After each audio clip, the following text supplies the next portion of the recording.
Hey guys, what is up? It is me, Pagey, here once again with another video on just some DC movie news. Interesting. So DC has been around for, quite a few years, just a few years. And with that comes, quite a few big events in the comics and the various storylines. One of these big ones, of course, being Crisis on Infinite Earths, which we have seen take place on TV within the Arrowverse a handful of years ago, and we know was being planned for the film side as well before James Gunn took over, with those plans quickly being thrown out, and a new path for a reboot was chosen. But over the past weekend, we have had San Diego Comic-Con take place despite a very limited amount of attention given to it, both fan-wise and media-wise. This of course just being due to the ongoing writers and actors strike in Hollywood. So certain movies and TV shows and other projects couldn't be promoted due to the lack of talent, due to them being a part of those guilds. Some still did go and promote in regards to the actual projects themselves, but that's because they had a big enough representative to do so who wasn't against who wasn't a part of the various guild that was striking. So Kevin Smith, for example, did attend to promote his He-Man Netflix show thing. Now, in regards to the news and stuff that, might have been planned for Comic-Con that hasn't been able to be announced because of the strike, what's going to happen there, regarding any live-action TV or movies for DC, but any other big properties as well, really. And, I guess CCXP or New York Comic-Con maybe are the best choices. They're the next two big things coming up. Most likely CCXP, at least for Marvel and DC. Maybe something like Netflix might do or something. But then again, if they need to get it out there, they might just release it through press sites online. That's probably something to wait for over the next 2 to 3 months, once the strike hopefully ends. But that's a wait and see. It doesn't seem like there's much budging going on either side in regards to that. So that might go on for a bit longer than initially thought, but that's a wait and see. But one thing for next year, a new thing, actually a couple of new things that was announced or that were announced was some DC animated films. So 2 of these were announced, and DC had been teasing this in the week leading up to Comic-Con, I think it was. And the first of these being a Crisis on Infinite Earths film officially titled Justice League Crisis on Infinite Earths. Now, not much came out with this in regards to exactly how things were being approached or anything like that. We do have Justice League Warworld, the new animated movie that's coming out, I think either tomorrow or 2 days from when this video will come out, which could tie into Crisis on Infinite Earths and maybe set it up. But I don't know if that has been made known as of yet. These 2 films were actually announced after a screening of Justice League Warworld at Comic-Con. So maybe the people that were in attendance at the screening, maybe they know whether anything's set up or not. Potentially. That's a wait and see, I guess. I guess we'll find out in a day or two from after, this video comes out, because that's when the movie officially comes out.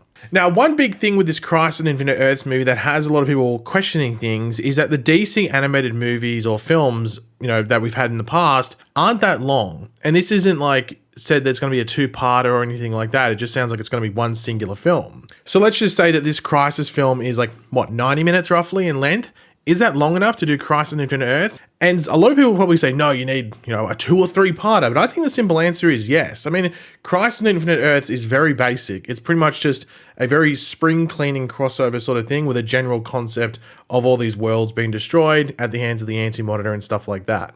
So as long as the movie just gets straight into it, that's probably more than enough time to do it. Depending on what is at the end and potentially what it sets up, maybe you could argue they rush that. But then again, you don't know what movies they have planned after this one that maybe pick up from whatever this sets up. But that is the big question. Does this end and maybe connect all the previous animated worlds of DC? So what we'd seen maybe with the Batman animated series, the Superman animated series, Justice League and Justice League Unlimited, and then the ones we have with Flashpoint Paradox around the New 52, and then the Tomorrowverse, which is the current universe. Does it connect all of those?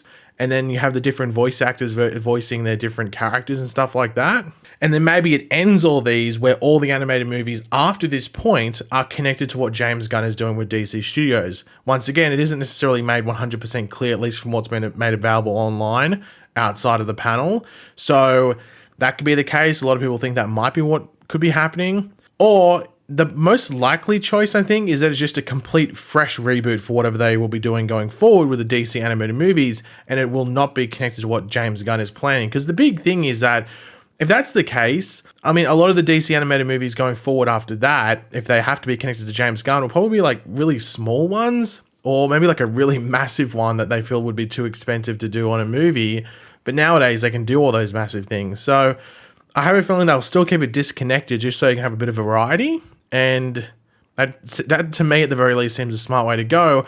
But then at the same time, I wouldn't be fully against if it was connected to what James Gunn is doing. But he's never really said that that's going to be the case. Like he's at least never given any hints. So unless something's changed behind closed doors, I don't know. But then if you're doing like this Justice League Crisis on Infinite Earths, I mean, is that what they're doing? Like moving the movie that was planned with like Walter Hamada and just making it animated? Like that's why I think I'm confused about it even making sense whether it actually led into what James Gunn is doing, because then that would explain the reboot in the film side as well. Yeah, I don't think that's going to happen. I think it's just going to be giving a complete fresh reboot for whatever they're doing with the DC animated movies themselves, and it's not connected to what Gunn is planning. But we could be proven wrong. That's a wait and see. Now, of course, I just talked about like whether it's going to maybe connect all the different animated versions of characters we've seen in years gone by over the past couple of decades, from like the animated series, like the Justice League Unlimited, Superman animated series, even though I guess technically they're the same thing, I think. And then like even some other animated series, like the Green Lantern animated series, and those different like the Batman and what was it, Batman Brave and the Bold, whatever that show was called, like different things like that. Are they going to connect those together? And if that's the case, will you also maybe see like them extend beyond what we've seen in the DC animated films and series themselves? So we go into live action stuff like Arrowverse and DCEU. Could we potentially see that? So we see some actors who played certain characters on like the live action side, whether it was on film or TV, then voicing an animated version of those characters in this Crisis on Infinite Earths film. So I know one example would be Stephen Amell could be, voice a version of Green Arrow that we see, and Grant Gustin for The Flash, and Melissa Benoist for Supergirl, stuff like that. Could that happen? And the answer to that is, well, yeah. I mean, it's Crisis. It's Crisis on Infinite Earths. You're visiting all the different Earths in the multiverse. It's easily possible that would be the case. Now, they would be animated versions. So you wouldn't see like some weird stuff where we go into live action and that sort of crossover. At least I don't think that would be the case. I think that'd be a bit too trippy. And I think it'd probably be better just keeping it all animated, at least in my opinion. I think it just might get a bit too over the top if you start to cross into live action. But I could clearly see that being the case. And also it's important to remember the Arrowverse has done animation as well. The Vixen series, the Freedom Fighter series, technically I guess that Deathstroke series, though I don't technically think that's Arrowverse related. But the Ray show was the Freedom Fighter show, I think it was. Were they different? No, they were the same show. Yeah, Freedom Fighter's the Ray. But so they've done animated series before. So it would match up that you'd also see that animated version potentially appear in this as well, which would be pretty cool. In the movie side, I mean, maybe like I don't know. You probably could get someone. I don't know who you'd get. Maybe, I don't know, maybe someone. Maybe James Gunn might have to put in a kind word for someone. It's like, hey, you appeared in my movie. I don't know, maybe not Margot Robbie, but like someone, I don't know, David Desmalchian maybe could show up and voice Polka Dot Man or whatever it is, even though technically he died in the Suicide Squad, spoiler alert. So yeah, you could get those various things happening, but with the runtime of 90 minutes, you might argue there's not enough time there, but it depends how they lay it out and all that stuff. So I think there'd probably be enough time and it'd be cool to see. But if they just kept it to like the different animated versions, I'd be happy with that as well. But we also don't know how they're going to attack it. They might keep it very simple, but still make it Crisis on Infinite Earths storyline at the very least. And the other thing that was announced, so I said there was two things that were announced. We just went over one of them, which is Crisis on Infinite Earths. The second one was a Watchmen animated film, and it was noted that this will be R-rated. So Watchmen, obviously they made the movie in the late 2000s with Zack Snyder, which a lot of people do like.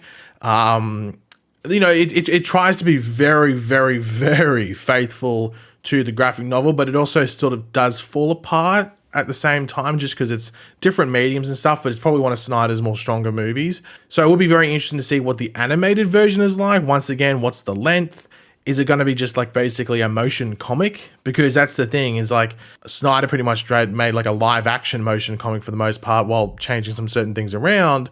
So what will the Watchmen animated film do? Is it just going to be a actual animated motion comic, or is it going to try and do something different?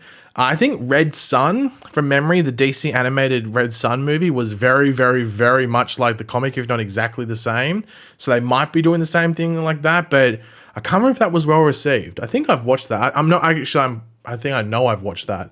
I think I know, that's not the best terminology or the best thing to say. Definitely doesn't confirm anything. But I think the Red Sun movie was pretty much like a motion comic. So I don't know if they'll do that with the Watchmen animated one, just because the live action one sort of did that as well, while not doing it 100% at the same time. But yeah, these movies are for next year, 2024. So maybe at a place like New York Comic Con or CCXP, like we mentioned before, you could get like a first look at this stuff. But then again, maybe depending on release dates, you might be waiting until Comic Con next year at San Diego to, get another look at it. So I'll wait and see, but two interesting enough projects at the very least to look forward to. I think the Crisis one I'm looking forward to the most just because it's different. Watchmen, we've seen a couple of different things with it in the past. So yeah, the Crisis one is the one that piques my interest the most. But yeah, guys, thanks for watching. Hopefully you enjoyed the video. If you did, it'd be awesome to drop a like on it to show support. Let me know in the comment section down below. You're looking forward to these 2 DC animated movies. Which one are you looking forward to the most? Any thoughts on the Crisis thing? Do you think it's going to connect to anything going forward? Do you think it's a complete fresh reboot and restart? And do you think it's going to connect to any of the other areas of the DC multiverse, whether that's in live action or the other animated stuff like a Justice League or Justice League Unlimited? Let me know in the comments. And of course, if you are new to the channel, make sure to subscribe, and I'll catch you guys later. Goodbye.